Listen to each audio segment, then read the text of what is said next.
that Puth guy? I think so.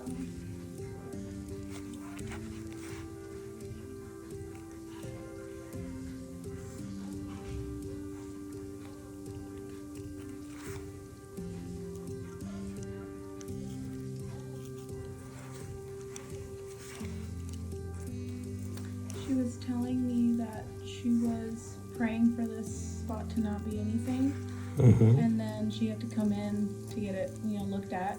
And luckily, they looked at her foot and they found the melanoma. Too. That's so great. I prayed for it for 25 years that God would heal it. And I kept saying, Lord, why aren't you healing this? He's healed other things on me. And I just said, I don't understand. But I just, said, okay, I'm going to go in and get it off. And they found that melanoma.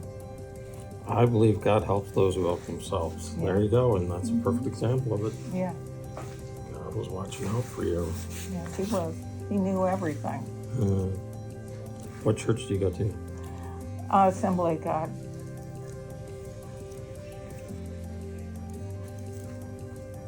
I've gone to a lot of churches, though, but I like them.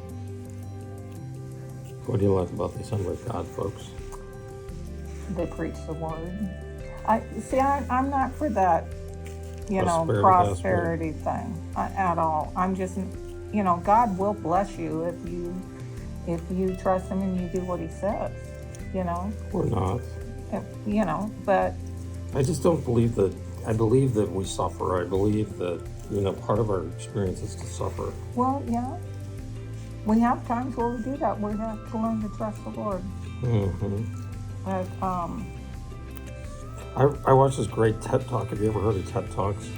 yeah, I don't have a smartphone. I just have a flip phone because otherwise my kids would never talk to me.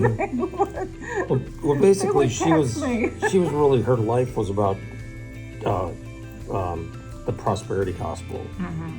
And she got cancer. And she said, the prosperity gospel tells you if you're being good and a good servant of the Lord, that you won't run into problems. Yeah, and that's not true. And she said,